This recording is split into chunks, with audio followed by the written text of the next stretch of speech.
This should be it.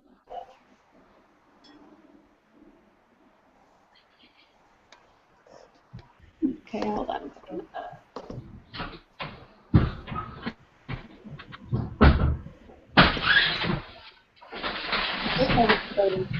Hi.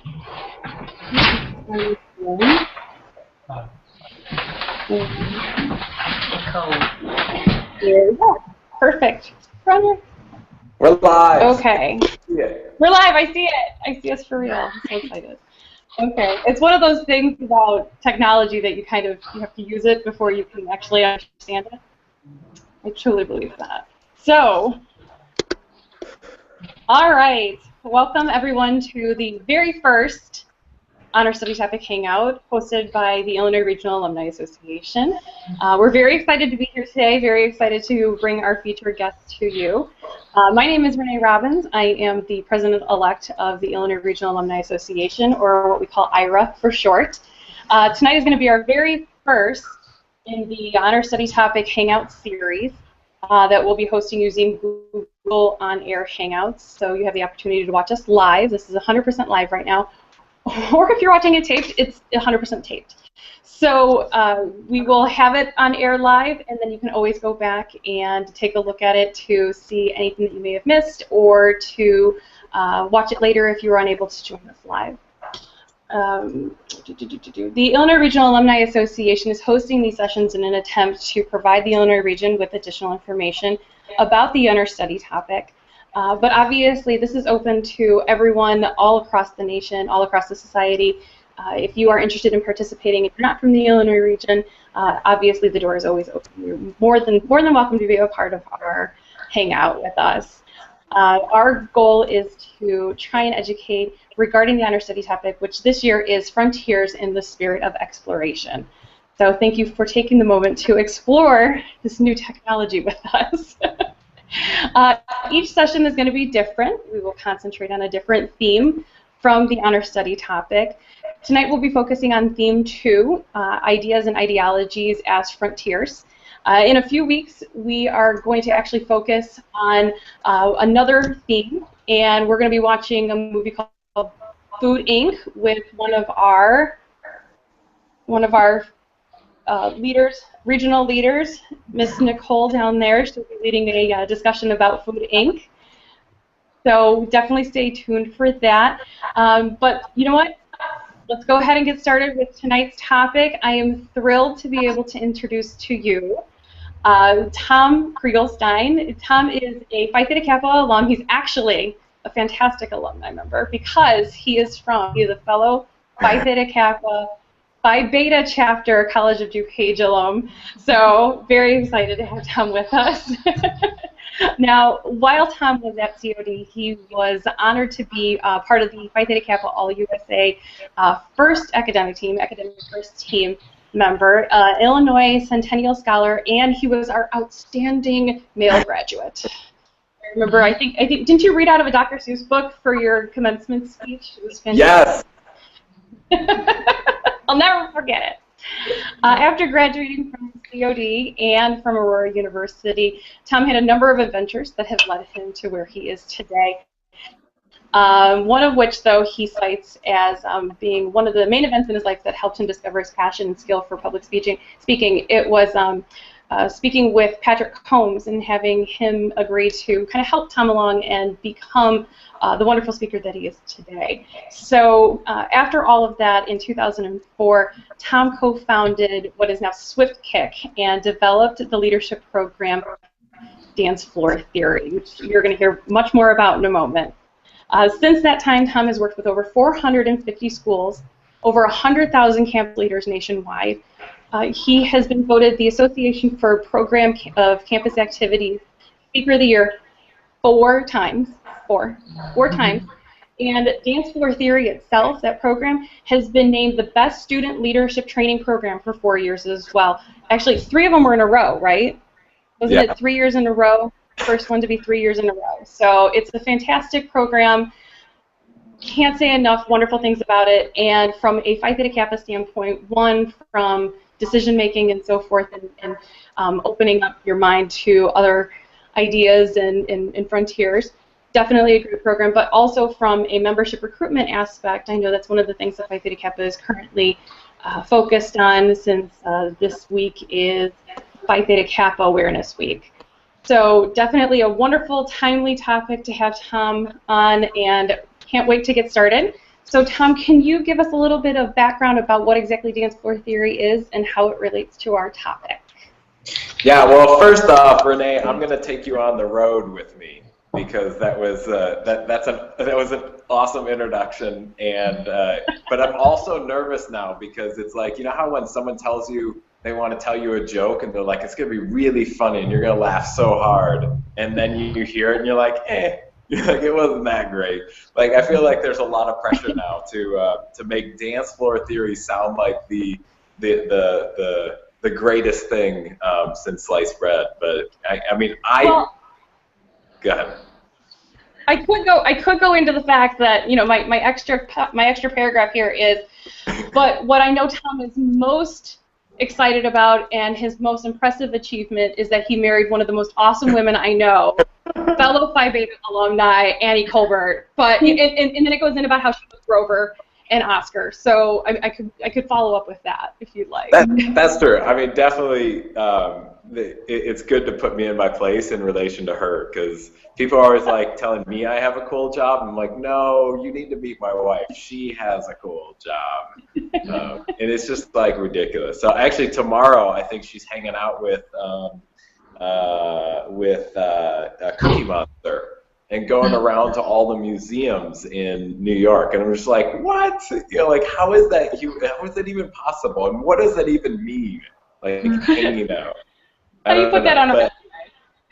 Yeah, exactly. So, anyway, so yeah, dance floor theory. It's the basic idea that, well, how it started is I discovered who I was and what my passion was, and Renee, as you said, I also found my wife through everything that happened on campus outside the classroom. And in the academic world, this is called the co-curricular space.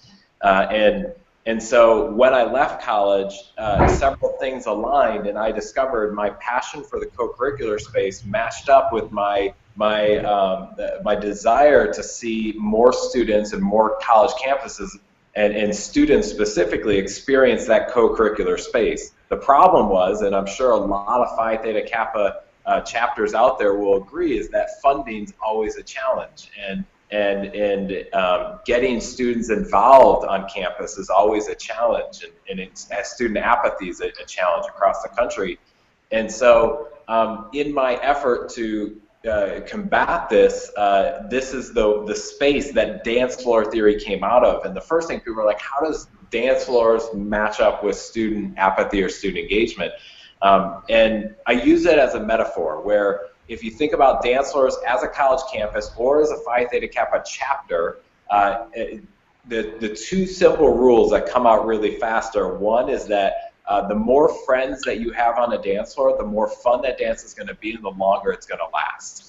That's why, Renee, I know, like, you and I still have some of our same friends from Phi Beta Kappa at COD, because we had so many good friends that we built up relationships. So rule number one, more friends equals more fun and it lasts longer. And then rule number two is that there's different levels of engagement on a dance floor, and student involvement is the same way. And sometimes we want to just like grab that new person and bring them all the way into our chapter and make them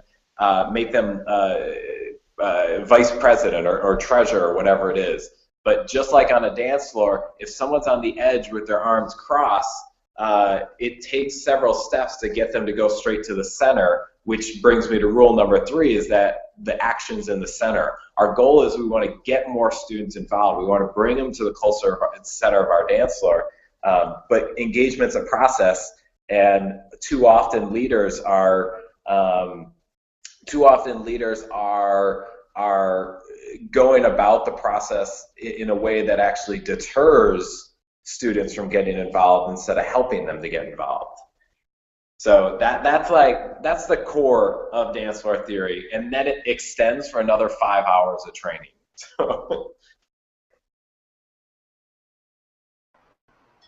So when you say that dance floor, when you say that engagement is a process.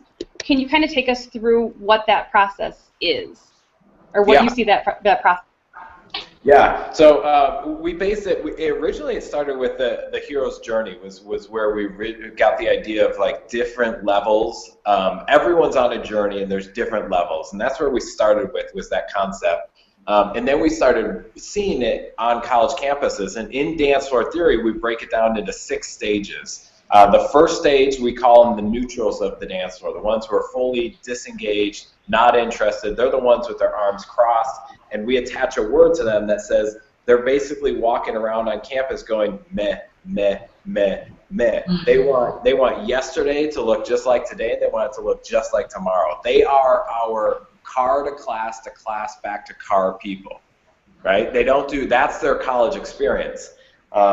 So that's on one extreme, that's one spectrum, and then you go to the other spectrum, and I should call this the Renee spectrum, because the 5s of the dance floor are the ones who are fully engaged. They're the ones who are in multiple organizations, have given their time to it. When they become alumni, they become part of the alumni association for their organization. There are 5s of the dance floor, and the research shows that the more involved the student is outside their classroom, the higher grades are, graduation rate is, and success is after you graduate. And so those are your 5s.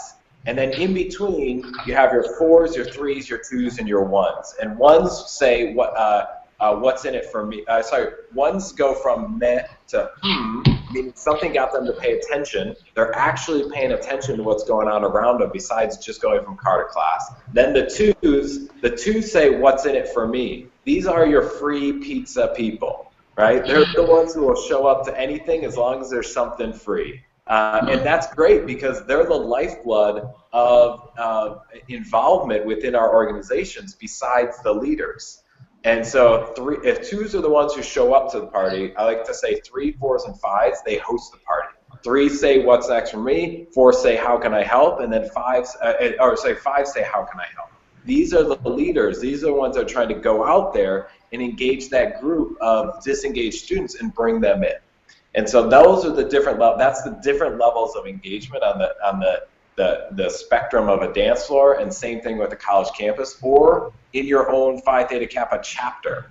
And if more leaders recognize that there are different levels of engagement and each level wants to be interacted with differently, that would start to allow us to develop activities and marketing that was specific to each group.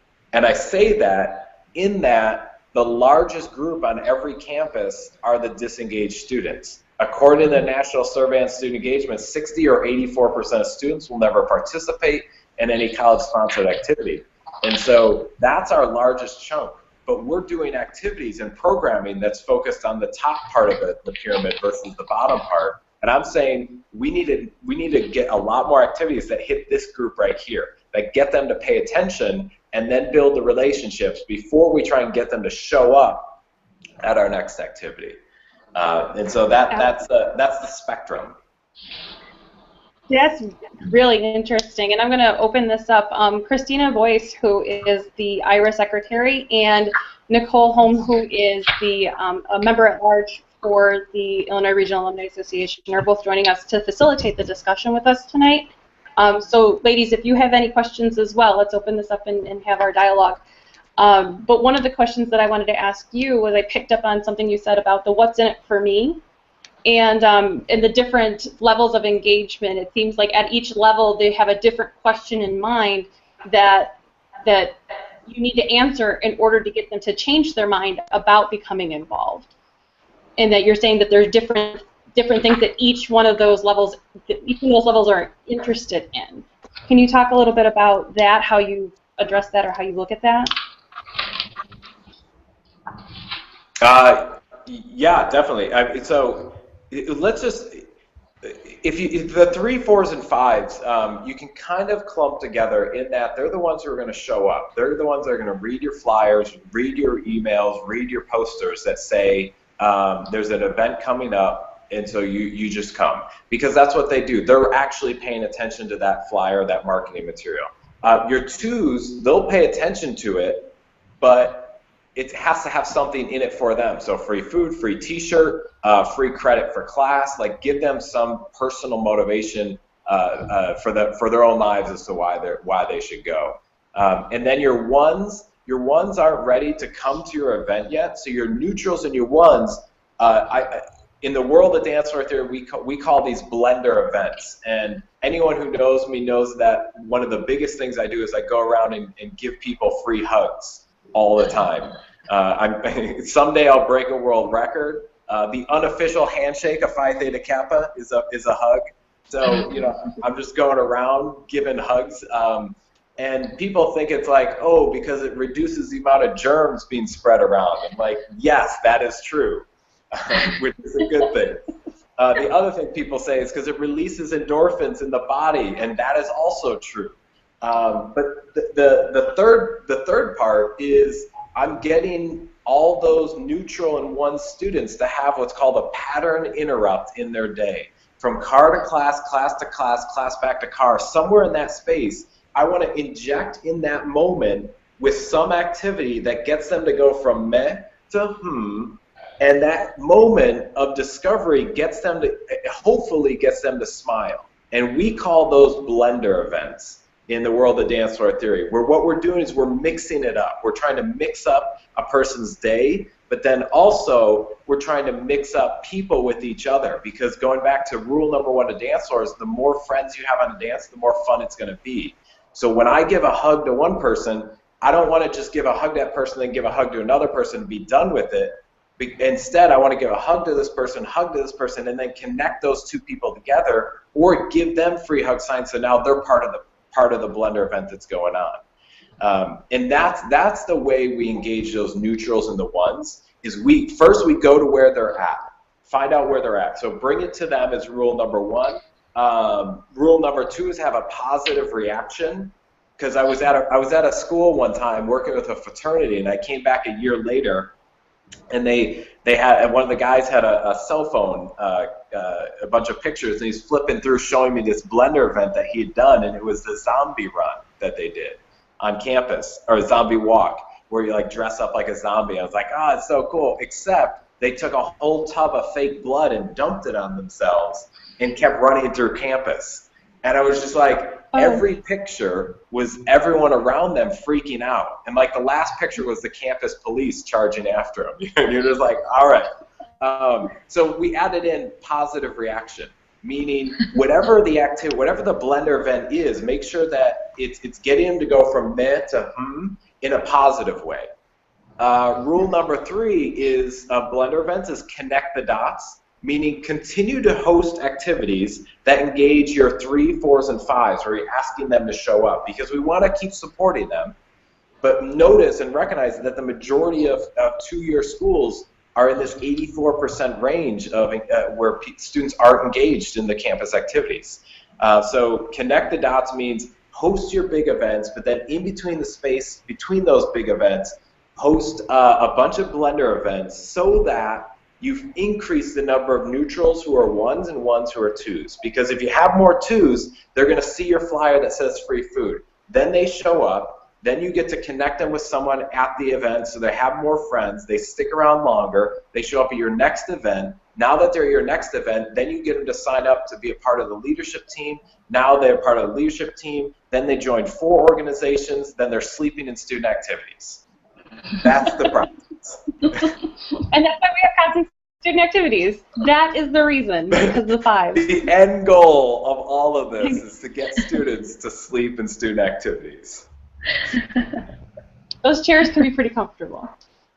And that's fantastic. So I love the way that you said to discover, you know, kind of what's out there, where it's they're going from their car to school, school to car, and then they have that aha moment where they go, wait a minute, like there's something else here. I don't know if you've ever seen the movie WALL-E, but one of my favorite parts is where WALL-E breaks her chair, the one woman's chair, and then all of a sudden she looks out and she sees everything and she goes, I didn't know we had a pool. You know, it's like they've been going by it, but until you have that hiccup, you know, like you said, the free hugs, it's a moment where you stop somebody and they have to open their eyes. Yeah. And I think that's kind of what Ideologies is all about, is having that moment where you have to open your eyes and go, maybe I have had this false sense of reality. You know, or I've had this false sense of school, car, nothing in between. I love it. I love it because that's exactly it. In psychology, they call it a pattern interrupt.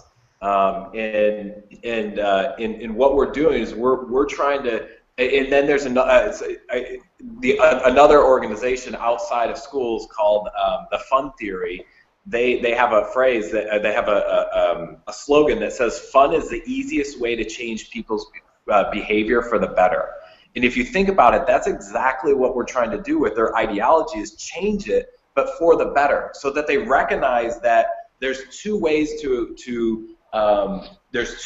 that a student can experience education or college. One is car to class, class to class, class back to car. The other one is car to class, class to activity, to student activities, to student life, back to class, back to internship, job. And it's more of like one of those mazes that you send people through. And I'm saying, let's give them a pattern interrupt that gives them a positive moment in their day, that releases some endorphins, that makes them feel more comfortable with you and the school, so that when an opportunity shows up for them to get more involved, they're more comfortable doing it. And we skip that as leaders. That makes sense. Yeah, and so the last thing is, we skip that as leaders. We jump right to trying to treat these people who have never participated in any activity. We try and treat them like our best friend on a dance floor. We run up to them with our hands from the edge of the dance floor. We grab them. We physically yank them towards the center, and we say, dance. But on a dance floor, that's crazy if you've never met the person. But on a college campus, we walk up to people all the time with our flyers and our posters, and we're like, you totally got to come to this event. This will be great. So good, so good. And then we realize we have no clue who this person is. We don't even know if they're a student on our campus. We're just trying to get them to show up at our event and be a part of our organization or fill out this sheet. Right, and that's interesting. It's instead of yanking from the edge of the dance floor into the center, it's a gradual shift in terms of acceptance of, I can get out of my car and go and stop at the bake sale table and then go to class because that's my safety zone. Yeah. That's exactly it. Video games do an amazing job of this. And we've branded it in dance floor theory. We call it X+1, meaning figure out what level a student's at and give them their +1. Because a +1 is motivating and will keep them going, but a +5 is too much and be demotivating. Video games do a great job. They know what level you're at, and they give you the next level so that you're challenged but not overwhelmed. And we want to push our students, our campus, our members in our chapter to get to that learning zone, but not to the danger zone. And so give them their +1, feed them their +1 so that they keep evolving and grow. And eventually, once you have the relationship with them, you'll have the rapport with them, and then they're going to be a part of your organization or chapter. Now, Christina or Nicole, do you guys remember, because I mean, obviously through Phi Theta Kappa, you've both been incredibly involved, regional officers and so forth. Do you remember your point where it was, what was it, pattern interrupt? Yeah. Tom, was it pattern interrupt? Do you remember a moment of pattern interrupt? I think it probably didn't really happen to me. Can you hear me? For me, I sought out Phi Theta Kappa because I found it on the website of the school. So for me, I wanted to join before. So for me, I don't really think that necessarily applies. But I'm definitely like visioning, you know, the things that we've done on campus when I was there to try to get people involved. And you know, we did a flash mob one time, and you know, we did you know, the bake sales, and we had D-Slam, Dylan, and he is crazy out there, you know, and he would definitely be an interrupter. But it's interesting because I've done some ed forums on like the different kinds of leader that you are, and to me, if you can find those Dylan people that are out there and willing to like go give every random person a hug mean, those are the kinds of people that you definitely want to engage too, that are involved, so you can bring more people in, because you need those people to work the crowd per se, you know? Yeah, I mean, do you know the activity Post Secret? It's like anonymous Post-it notes that are put up on campuses or places. And I remember. I haven't been on a campus in 15 years. I'm pretty sure they had invented Post-it notes at that point, but I don't know if it really took off. Well, it's also online too, so Post Secret. But anyway, so I was at a campus, and like students had posted a bunch of anonymous secrets about themselves, and one of them on the Post-it note said, "I just want someone to ask me if I'm okay," and then ... I'm not. And I think about how much time student leaders spend just trying to get students to be a part of their organization, a part of their event. Fill out this room reservation, sign up for this form, whatever it is. And I think there's two sides to a student leader's job. And the one side is the technical, the requirements that they have to do. And then the other side is this human side. This is where the free hugs come in, where activities like Blender events, where we're reaching out to them and realizing that on the other side of the person we're trying to engage, they're a human being just like us. And there's research that backs up that when a student has a positive emotional feedback loop with you or your organization, it opens them up to the opportunity of participating in your activity or your organization or your chapter later on. So we want to deliver as many positive moments to these students, this 84%, to give them the pattern interrupt so that they have a new perspective in an emotional feedback loop with you, your organization, your chapter, for when you want to host bigger events. It's really interesting that you say that you get from the mundane tasks, or I guess the the tasks of fill out this form, reserve this room. It's very mechanical, to a human interaction, and where that human interaction is really where you make that change, that shift in somebody's idea behind wanting to be a part of something. It's like you can reserve the best room, or you can get the best speakers or whatever, but until you actually reach out and care about what is happening with that other person, the person that you're trying to entice to come over, let me put it in terms of the honor study topic, but until you're trying to actually make that connection and find out what that person is interested in, what matters to them, you're not really going to make that connection in order to shift their mindset, to come to your event, or to believe in what you want them to believe in, or talk them into whatever you're trying to talk them into. Until you actually stop thinking to yourself, I need to fill a room, and finding out what's interesting or what's motivating to them. Yep. Does that make it's going through in my head right now? I'm trying to say it out loud. No, it totally makes sense. And my argument is that schools, advisors, leadership trainings spend a ton of time taking care of this and then forgetting about this, and meaning the human side of it. And a great quote I just want to throw in here is from, she's a Harvard grad. She's also just a huge, a very popular management consultant named Margaret Wheatley, and she says, in organizations, real power and energy are generated through the relationships. And so I'm saying let's spend a lot of time building the relationships, because not only is that going to increase the power there, but it's also going to increase the numbers. And those numbers are going to stick around longer, because if you're on a dance, the more friends you have, the longer you're going to dance, and the more fun you're going to have. Yeah, see, it all comes back to dance floors. It all comes back into the dance floor. And then you don't have to pull them from the actual edge. You can say, here, you're right here. You're already drinking the juice, man. It's in the juice. The non-alcoholic juice. Yes. Now going to the non-alcoholic. So, Christina or Nicole, do you guys have any questions or thoughts, concerns in regards to how we're relating this to the honor study topic, or? Not all at once. Don't jump in all at once. Don't get too excited. I feel like good stuff. I think we all do. I was going to say that I think that this is a really good, I mean, I think that anything where people can kind of look at things differently, and good analogies like a dance floor, everybody knows what that is, no matter what part of the dance floor you're in.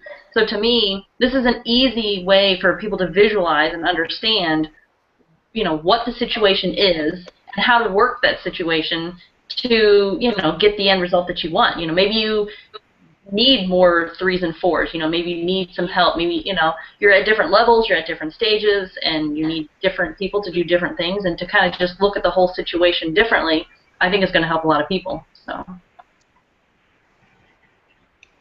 Yeah. Absolutely. And it's one of those things where it just makes you as a leader, your job way more fun. Is if you're focused on, if I told you at the beginning of the year, your job as the president of the chapter or whatever, the recruitment officer for the chapter, your job is to build as many relationships with people on campus as possible. All of a sudden, like, that's just way more fun of a job than to get X number of people to join your event or increase enrollment by this. It's just like just shifting our own perspective into reminding us that on the other side of that flyer, that poster, is another human being who's dealing with a lot of the same challenges we are, if not more difficult challenges. And if we just take a moment to stop and recognize that and treat them as a human and build that relationship, they're going to ask you, what's this for, or what are you a part of? And they're going to naturally be more gravitating. They're going to naturally more gravitate towards you versus if you just handed them a flyer and said you should totally check out this event. They're just not ready for that. Mm-hmm. Absolutely. It's just, I love the way you say they're not ready for that, because it's taking somebody who has an opinion of, I need to come to school and I need to get in, you know, I need to get in my car, I need to go to class, I need to go from class to my car, as you were saying, and then slowly make that transformation to, I can actually do other things. I can actually be a part of this school, or be a part of this campus, or be a part of this organization. And it's not something that's just going to happen overnight. There's a slow transition into that. From what you said for your 5 steps, for the 5 steps that you outlined, there is that gradual progression that usually takes how long? I mean, how long have you seen that progression take? Unless it's like people like me who just go, yeah, that sounds great, let's do it. Yeah, but that's the joy of being human, is that everyone's journey is different, and some it takes a day. Some were waiting for that one moment, and all of a sudden now they go from never participating in anything to asking to become a leader in a day, and others it takes 3 years. Others don't recognize it till their final semester, their senior year. You know, it's different for everyone. So there's no one rule that fits here, and that should be the case, because we're humans. We're all on our journey. We're just at different stages of that journey, and as leaders, we just need to recognize what someone's stage is at, where they're at in their stage, and then give them their +1. So instead of just shoving a flyer in somebody's face, it's taking a moment and saying, I need to assess your mindset first before just telling you this is what you need to do. Yeah, you can have a pretty good baseline, though. You know, according to that National Survey on Student Engagement, you can have a pretty good baseline that 84% of the students you're going to engage with, especially at 2-year colleges, are going to be those students.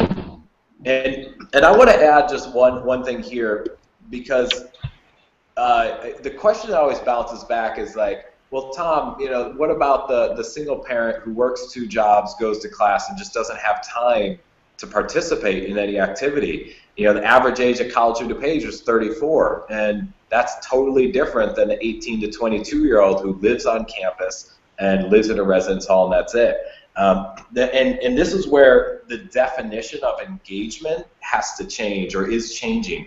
It's not just about participating in activity. It's about the mindset that individual has towards the school, towards your organization, towards you.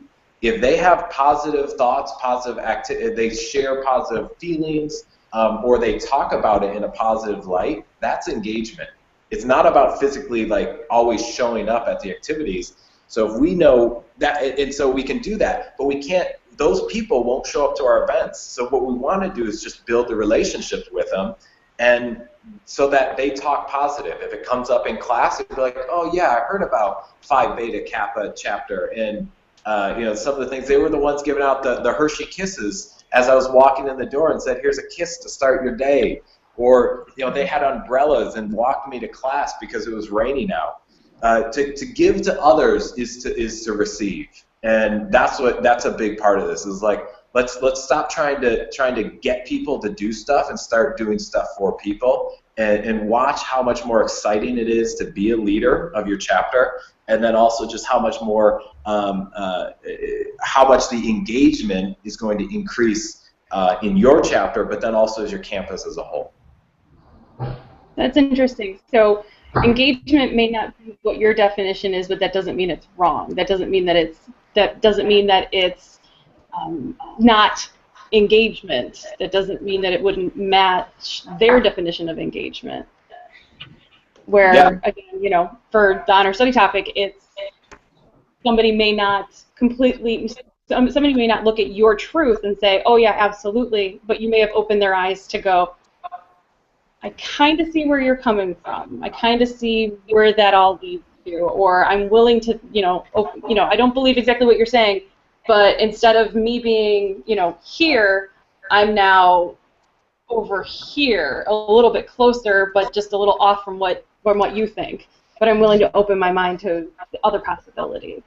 Yes, and that's interesting. And it's like, if you take, there's the stages of a dance floor. There's like the physical actions on a dance floor of like uncrossing your arms, and now you're shaking your hands, now you're moving your head. But then there's a mental mindset shift too in each stage. So we're trying to move them mentally towards this concept of engagement. And engagement meaning, if I could, I would totally go to that event.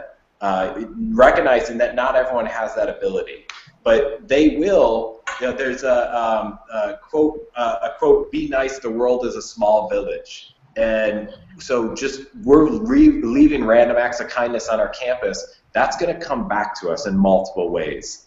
Maybe that person's able to donate money when they're an alumni because the Phi Theta Kappa chapter was the one that was always there when they were feeling frustrated, or one of the advisors took the time to chat with them after class. And I'm saying engagement isn't always just about showing up to your activities or being an officer in an organization. Absolutely. Absolutely. That's I think that's perfect. I think that's a fantastic way to have people remember exactly what we've been talking about here, which is sometimes it's, people have their own transitions and their own truths, and if you can help them kind of open their eyes a little bit and start to make that progression, maybe one day they'll get to what you feel the definition of engagement is, or what you feel, whatever you're trying to talk them into or explain to them, move them over to your side of things. But it's that progression, and it may not be exactly what you're expecting, but being able to let them being there to help them open their eyes a little bit to at least see that there's something else. That's incredible. That's incredible, and I just love the way that you've absolutely done this with the dance floor metaphor, and it's so relatable.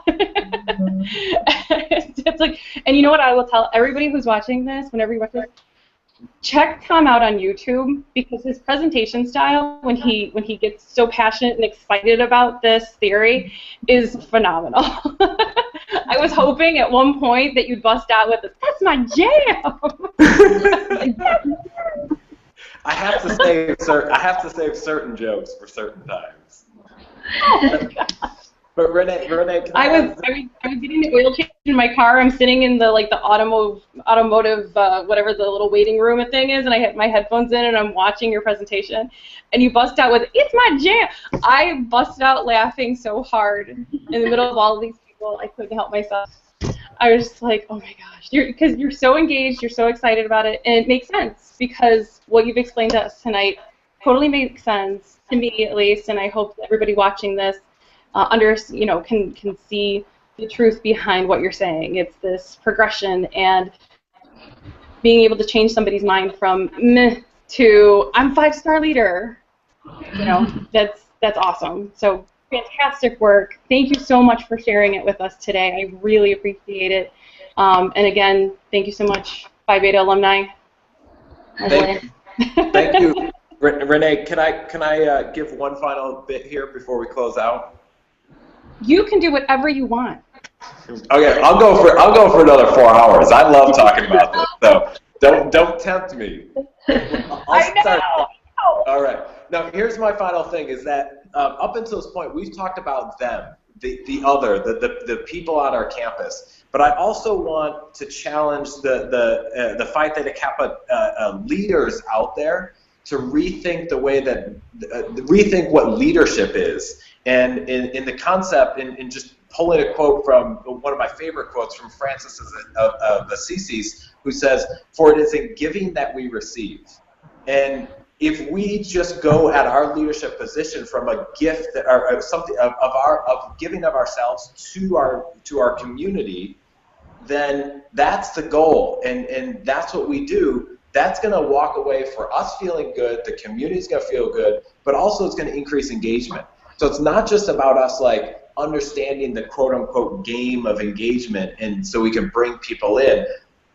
At the core base of it, if nothing else, as a leader in your chapter, focus on that concept of shifting your mind to think about what you're doing is you're just giving to the world, because that's how you receive. Love it. Awesome. Awesome. And that is absolutely, scholarship, leadership, service.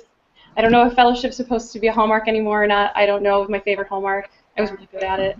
But service, having that aspect of leadership building into service and, service learning and all of that, I think you're absolutely, absolutely right. You get so much out of giving of yourself. And, just that opportunity can get you to start thinking in so many different directions that may never have been open to you. So that is an awesome way to close that up. Thank you so much, Tom. All right, awesome. Well, hey, I'm always happy to give back to the Phi Theta Kappa community. And because it's given me so much over the years. I mean, I wouldn't be where I was at without